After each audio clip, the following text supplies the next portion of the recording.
धृतराष्ट्र बोले, सनत सुजात जी, मैं यह सुना करता हूँ कि मृत्यु है ही नहीं, ऐसा आपका सिद्धांत है।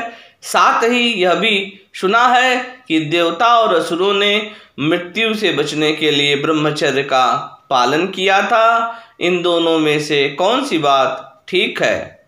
महर्षि सनत सुजात ने कहा, राजन, तुमने जो प्रश्न किया है उसमें दो पक्ष है। मृत्यु है और वह कर्म से दूर होती है, एक पक्ष, और मृत्यु है ही नहीं, यह दूसरा पक्ष है।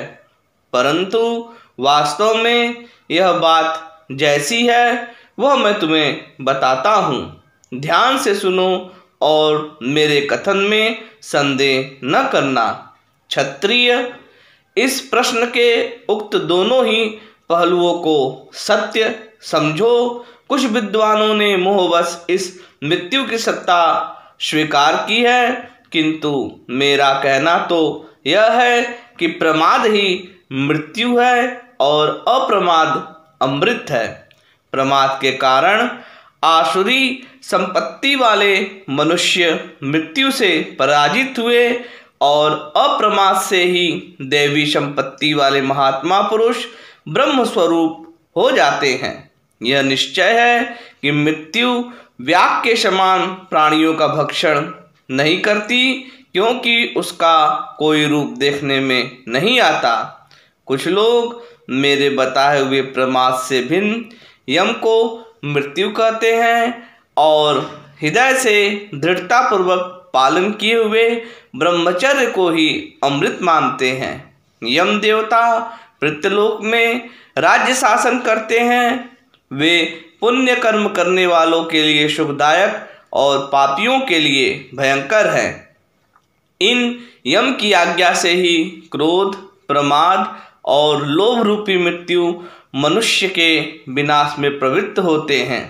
अहंकार के वशीभूत होकर विपरीत मार्ग पर चलता हुआ कोई भी मनुष्य आत्मा का साक्षात्कार नहीं कर पाता। मनुष्य मोहवश अहंकार के अधीन हो इस लोक में जाकर पुनः पुनः जन्म मरण के चक्कर में पड़ते हैं। मरने के बाद उनके मन, इंद्रिय और प्राण भी साथ ही जाते हैं। शरीर से प्राण रूपी इंद्रियों का वियोग होने के कारण मृत्यु मरण संख्या को प्राप्त होती है। प्रारब्ध कर्म का उदय होने पर कर्म के फल में आसक्ति रखने वाले लोग स्वर्ग आदि लोगों का अनुगमन करते हैं, इसीलिए वे मृत्यु को पार नहीं कर पाते। देहाभिमानी जीव परमात्म साक्षात्कार के उपयोग को न जानने के कारण भोग की वासना से सब और नाना प्रकार की योनियों में भटकता रहता है। इस प्रकार जो विषयों की ओर झुकाव है वह अवश्य ही इंद्रियों को महान मोह में डालने वाला है और इन झूठे विषयों में राग रखने वाले मनुष्यों की उनकी ओर प्रवृत्ति होनी स्वाभाविक है। मिथ्या भोगों में आसक्ति होने से जिसके अंतःकरण की ज्ञान शक्ति नष्ट हो गई है वह सब और विषयों का ही चिंतन करता हुआ मन ही मन उनका आस्वादन करता है।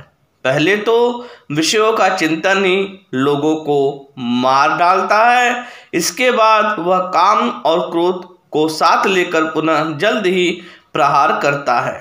इस प्रकार ये विषय चिंतन, काम और क्रोध ही विवेकहीन मनुष्यों को मृत्यु के निकट पहुंचाते हैं। परंतु जो स्थिर बुद्धि वाले पुरुष हैं वे धैर्य से मृत्यु के पार हो जाते हैं। अतः जो मृत्यु को जीतने की इच्छा रखता है उसे चाहिए कि विषयों के स्वरूप का विचार करके उन्हें तुच्छ मानकर कुछ भी न गिनते हुए उनकी कामनाओं को उत्पन्न होते ही नष्ट कर डाले। इस प्रकार जो विद्वान विषयों की इच्छा को मिटा देता है उसको साधारण प्राणियों की मृत्यु की भांति मृत्यु नहीं मारती, अर्थात वह जन्म मरण से मुक्त हो जाता है।